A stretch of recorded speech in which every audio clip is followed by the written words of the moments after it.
Bungie recently announced that they're working on a feature that will allow you to attune to a specific exotic perk in the column of your choosing for the exotic class items to make farming the roles you want a lot less painful. And if the onslaught focusing is anything to go by, we can assume this makes each drop of the class item have a 60% chance to contain the perk you attune to or focused. This means that instead of it being a 1 in 64 chance for you to get the double perk roll you want, it actually becomes roughly a 1 in 14 chance. Or more simply, you're now almost 5 times more likely to get the roll you want, and if not that, at least you'll have several with the perk you attune to. This is of course assuming the attunement chance is 60%, which is a pretty big assumption, so why am I telling you this at the start of a build video? Well, if you haven't caught on already, Prismatic truly is the future of build crafting in Destiny 2. In fact, when was the last time you saw someone using a subclass other than Prismatic recently? Well, if Radiance is basically gone, Titans are stronger than ever with Consecration knockout spam, and Hunters... You get the idea. So now that Bungie are making the class item grind significantly more bearable, I thought it would be a great idea to share with you my most exciting Prismatic Warlock build I've come up with to date. And trust me here, you'll want to see this one through to the end.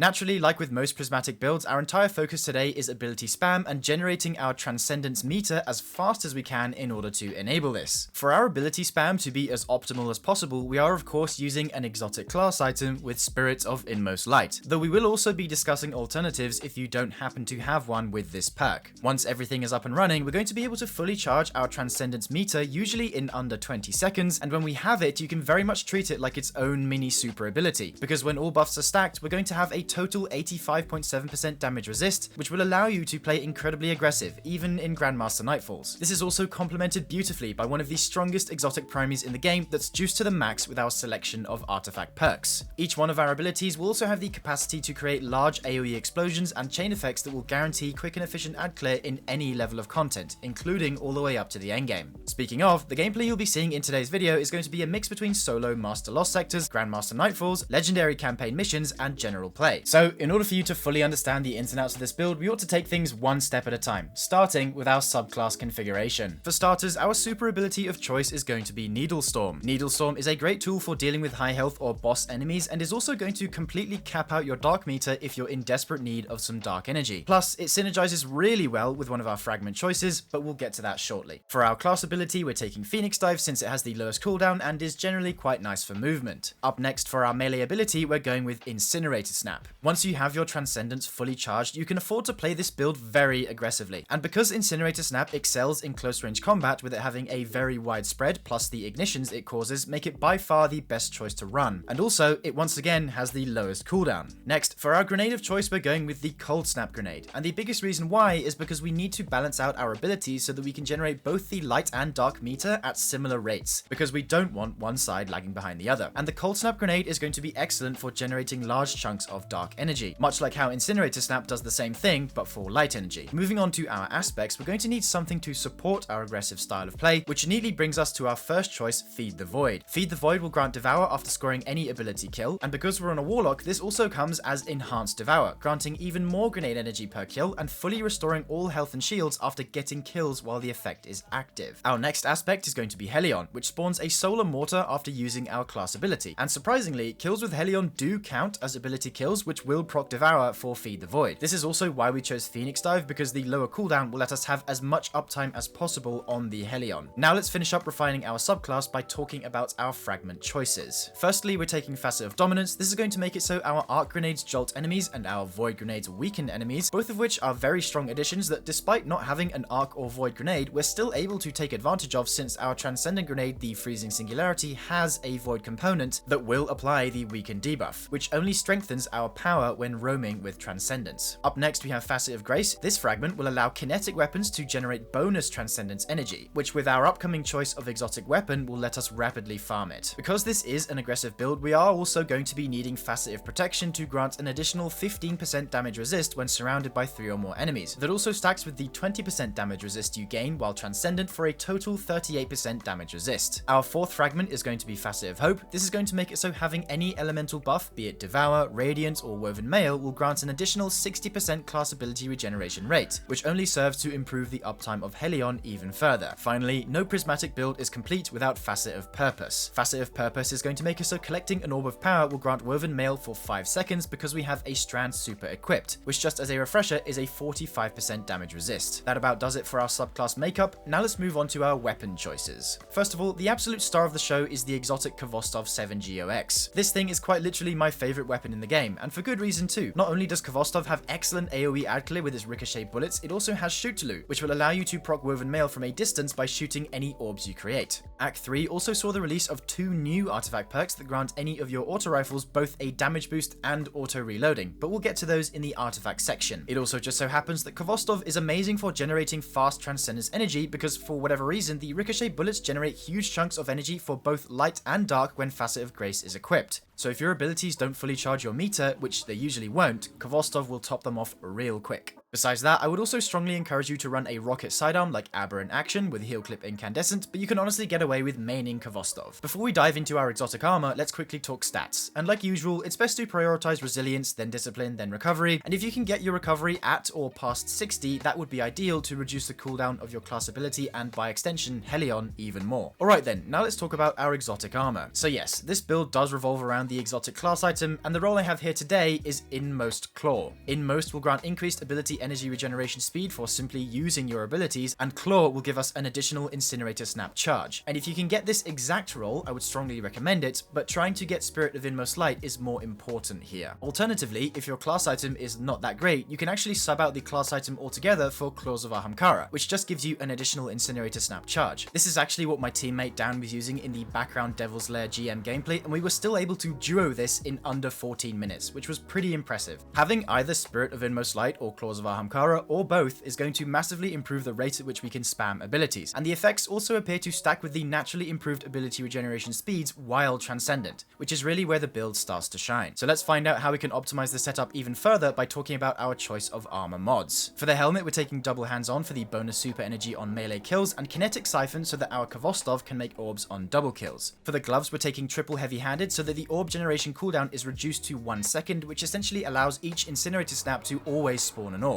And with how frequently we can use it in Transcendence, we're going to be making lots of orbs, which leads to constant Woven Mail uptime. For the chest piece, like usual, we have some general resist mods. Just be sure to align them with activity threats. And then for the boots, we're taking a single kinetic surge to improve the damage of Khvostov by 10%. Recuperation for some health on orb pickup, and invigoration for an extra chunk of melee energy also on orb pickup. Finally, for the class item, we have 1 time dilation to extend the length of kinetic surge, outreach for a small amount of melee energy when using our Phoenix Dive, and special finisher to keep our rocket sidearm topped up. That's all well and good, so let's seal the deal with our artifact perk choices. First of all, I'd recommend taking Overload Auto Rifle so that Khvostov can now be brought into any champion related content and is always overcharged when doing so. In column 3, we're going to want to take Elemental Siphon to make it so multi-kills with Khvostov will occasionally generate tangles, which we can then throw or destroy for even more dark energy gains. Also from column 3, we will be needing the new perk Sustained Fire, which will grant us 3 stacks of resist after shooting 10 consecutive bullets with an auto rifle at the same target, which by the way is a 40% damage resist. Next in column 4, we'll first be needing Radiant Orbs to make it so collecting an Orb of Power grants Radiant for 10 seconds, and given how many orbs we'll be making, this perk will be active almost all the time. We're also going to want Solar Fulmination to improve the size and damage of any ignitions we cause with Incinerator Snap, and the second new perk, Targeting Autoloader. Targeting Autoloader will make it so getting kills with auto rifles progresses a counter that at the maximum of 5 stacks will grant a stacking 20% damage buff to any of your equipped auto rifles, as well as allowing any auto rifle kill to refill 40% of the magazine, which basically lets you spam it without ever having to reload. Finally, in column 5, we're first taking Shield Crush, which will make it so whenever we have Woven Mail, our melee will deal 25% more damage and recharge 25% faster, and similarly, whenever we are Radiant, our grenade will deal 25% more damage and regenerate 25% faster. And because we're going to trigger both of these effects from simply collecting an orb, this perk will never run out. Our last perk is going to be Transference, which will simply improve the damage of both our grenade and melee by 10% while transcendent. So, Altogether, we now have a very powerful build, but what's the most optimal way to play it? Depending on the content you're doing, you'll want to be playing slightly differently, because if you're in a Master Lost sector for example, it's sometimes more risky to go for a snap kill to trigger Devour, so instead you could play at a safer range with Khvostov, making sure to shoot to loot your orbs and genning your Transcendence that way rather than aggressively with abilities, but on the flip side you can definitely play riskier and just go crazy with abilities at close range on top of using Khvostov to provide resist while doing so. In fact, this is a lot of how I play the build, since you'll be surprised how much stuff you're able to survive with just Devour and some damage resist. Once your Transcendence meter is fully charged, this is when you should purely focus on aggression, because it becomes very difficult to die with all the buffs you've got going on. So yeah, go totally crazy once you have it. Be sure to save your super for higher health targets and you're golden. The rest of the build truly carries itself. I really do think this is the best build I've come up with so far, and I hope you've enjoyed the breakdown. As always, there will be a dim link at the top of the description for you to copy the build hassle-free, and if you want to learn more specifics about the brand new artifact perks, click on this video here. Anyway, that's all I've got for today. I'll see you in the next one. If you made it this far, thank you so much. Your support means the world. And if you're really into the content I create, consider becoming a member of the channel, which not only lets you support me in the best way possible, it also nets you a whole host of awesome perks along with it. A massive shout out to these members up on screen, and I'll see you in the next one. Bye for now, dear viewer.